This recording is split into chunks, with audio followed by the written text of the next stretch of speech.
February. Tawag nila dito, the Love Month. Ang iba excited dahil sa Valentine's Day. Yung iba naman, hindi. But you, as a Christian, should you celebrate Valentine's Day? That's coming up here on Pursuing the Savior.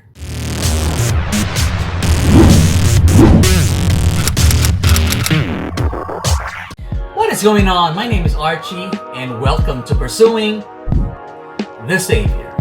I'm a pastor and a writer, and I have a passion for helping people understand the Bible and find their way back to God, and that's what this channel is all about.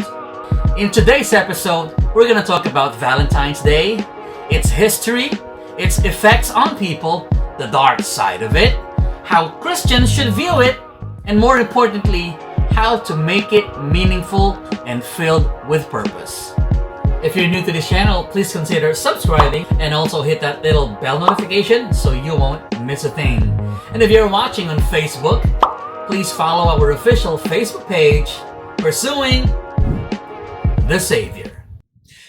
Let's get started! Valentine's cards, gifts, chocolates, flowers, restaurants filled with couples, marriage proposals, prenup shoots.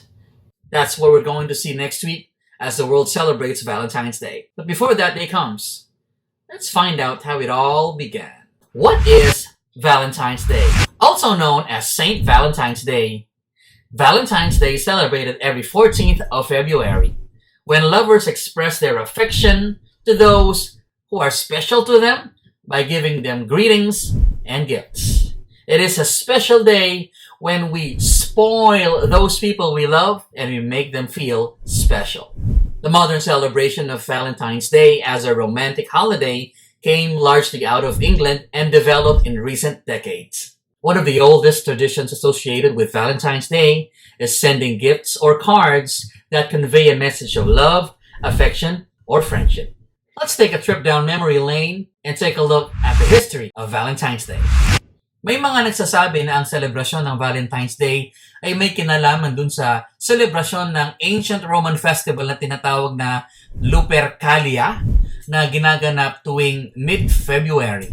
Ang festival na ito bilang pagdiriwang at pagsalubong sa paparating na spring included fertility rites pati yung pagpapares ng mga babae sa lalaki sa pamamagitan ng lottery. By the end of the 5th century ay pinalitan ni Pope Gelasius I ang celebration ng Lupercalia with Saint Valentine's Day.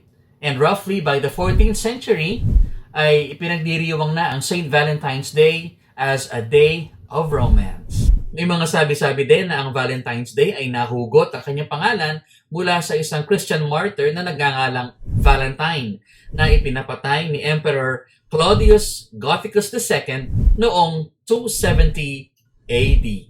During that time ay nagdesisyon ang emperador na ipagbawal ang pagpapakasal at ang lahat ng single na lalaki ay kailangan sumali sa kanyang army. May mga rumors din na nagsasabing si Saint Valentine ay hindi sinunod yung utos ng emperador at nagkasal siya ng mga couples para maiwasan na ang mga husbands na ito ay maipadala sa mga digmaan. At ito rin yung dahilan kung bakit ang Valentine's Day ay associated with love.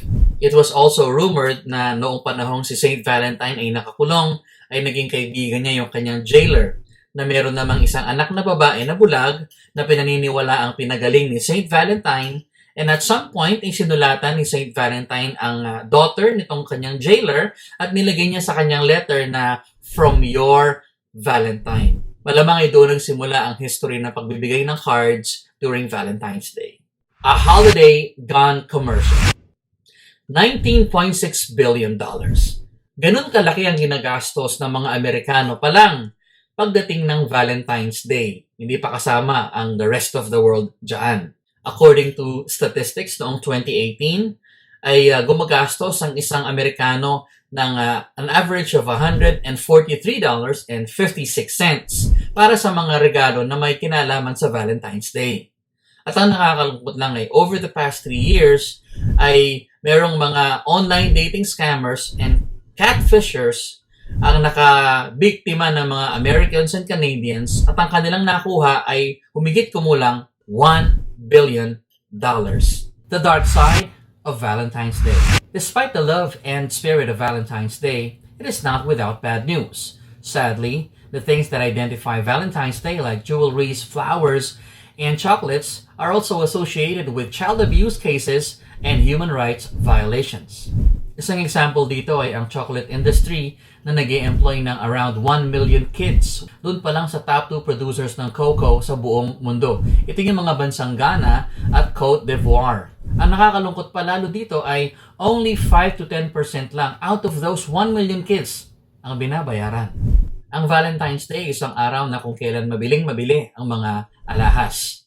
The jewelry industry earns around $4 billion per year. Unfortunately, despite being a billion-dollar industry, it fails to regulate itself. Ang nakakalungkot pa ay, according to Amnesty International, ay mayroong 3.7 million na mga taong namatay bilang resulta sa mga conflicts funded by diamonds sa mga bansang Angola, Sierra Leone, at Congo. Ang Pilipinas ay hindi rin naman exempted sa mga krimen na may kinalaman sa selebrasyon ng Valentine's Day.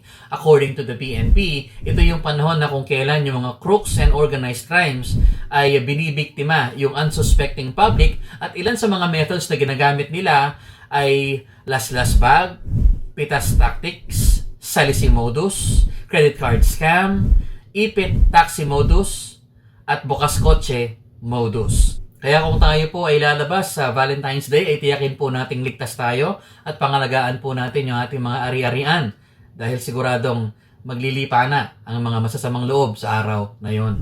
How should a Christian view Valentine's Day? Valentine's Day has evolved to something similar to Santa Claus. It has humble and profound beginnings and somewhere along the road ay nagkaroon ng pagbabago at ngayon ay malayong-malayo na ito kumpara doon sa original na celebration na Valentine's Day. Valentine was a saint who was martyred for his Christian convictions. And Valentine's Day is a celebration of love and the spirit of fighting for what is true and honorable. But now, it has become pop culture and commercial phenomenon. Bilang isang Kristiyano ay inuutusan ka ng salita ng Diyos na huwag sumunod sa uso. Ang importante ay alam mo ang iyong ipinaglalaban at gaya ni Valentine ay hindi siya natakot na harapin ang anumang consequences ng kanyang actions dahil alam niya ang ipinaglalaban niya ay ang katotohanan. Kaya kapatid, kung may kadate ka ngayon o may magbibigay ng regalo sa iyo, ay salamat. Kung wala naman, ay salamat pa rin dahil ang importante naman ay tinanggap mo na ang pinakamalaking regalo na pwede mong matanggap sa buong buhay mo. Walang iba kundi ang buhay na walang hanggan na matatagpuan lamang sa pamamagitan ni Jesucristo. Bilang mga Kristiyano ay dapat umiiwas tayo sa mga patibong ng kalaban maging sa mga pamamaraan ng mundo. Nakita natin na naging materialistiko ang selebrasyon ng Valentine's Day. Having said that, ay hindi naman tayo dapat magpapigil sa paggawa ng mga bagay na dapat nating ginagawa. In this regard, here are 3 things you can do to make your Valentine's Day more meaningful. Number 1, share God's message of love.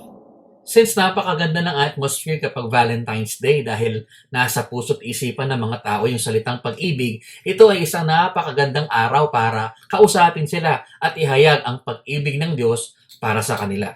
Tingnan natin ang kahulugan ng pag-ibig ayon sa 1 John 3:16. By this we know love, that He laid down His life for us. Ang test ng tunay na pag-ibig ay hindi nasusukat sa ganda ng mga salitang ginagamit natin o sa halaga ng regalong ibinibigay natin.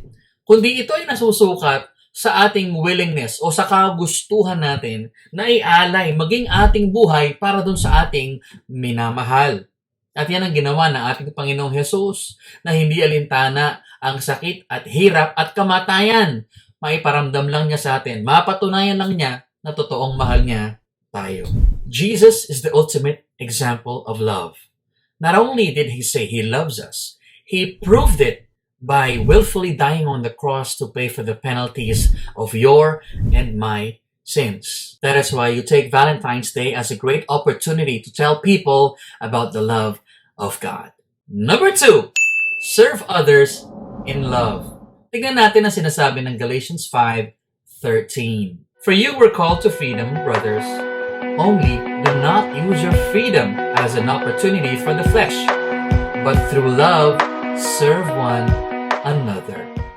Nakakalungkot lang na ang Valentine's Day ay iniisip ng iba na araw na kung kailan pwede silang gumawa ng kasamaan o ng kabaluktutan.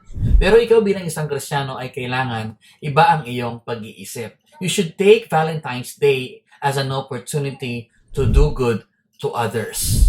At ang ating mga katawan bilang mga templo ng banal na Espiritu ay dapat gawin nating base of operations ng paggawa ng kabutihan, hindi ng kasamaan.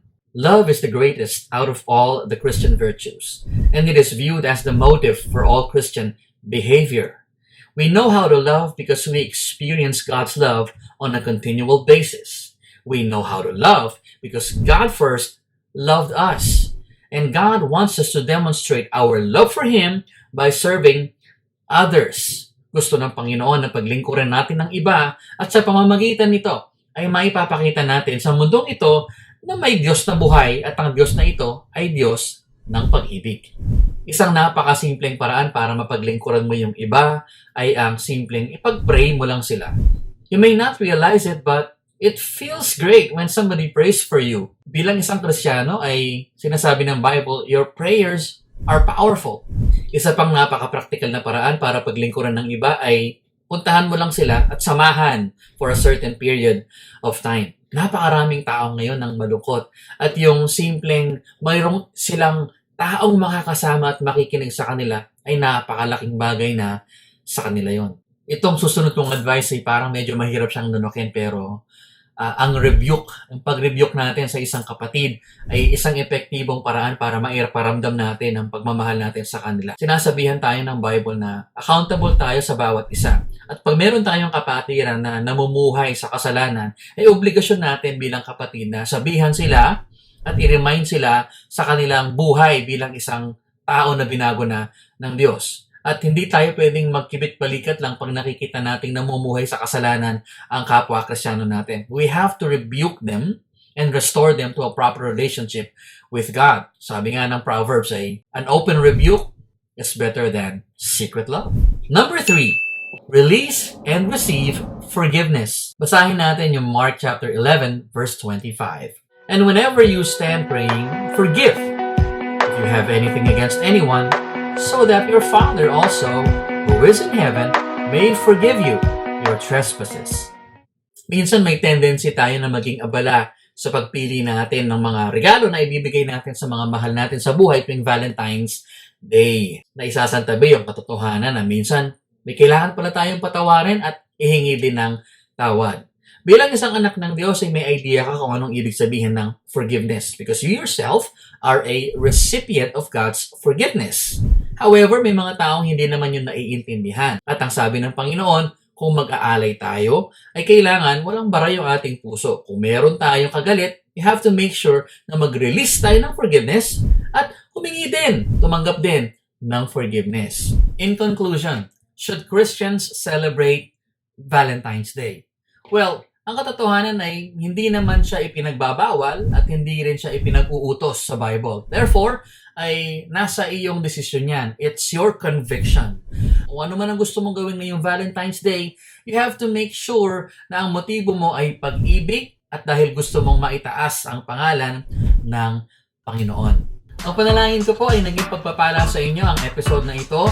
At kung meron po kayong katanungan tungkol sa ating pinag-usapan at kung meron po kayong words of encouragement ay mangyaring magbigay po kayo ng komento dyan po sa comment section or sendan niyo po ako ng private message. At nagpapasalamat po ako sa mga kaibigan na natin na nagsishare at nagbibigay ng kanilang mga reactions sa ating mga videos at lalo po natin na ipapaganda yung pong ginagawa nating mga videos. So if you want more videos like this, please consider subscribing to our YouTube channel and following our official Facebook page.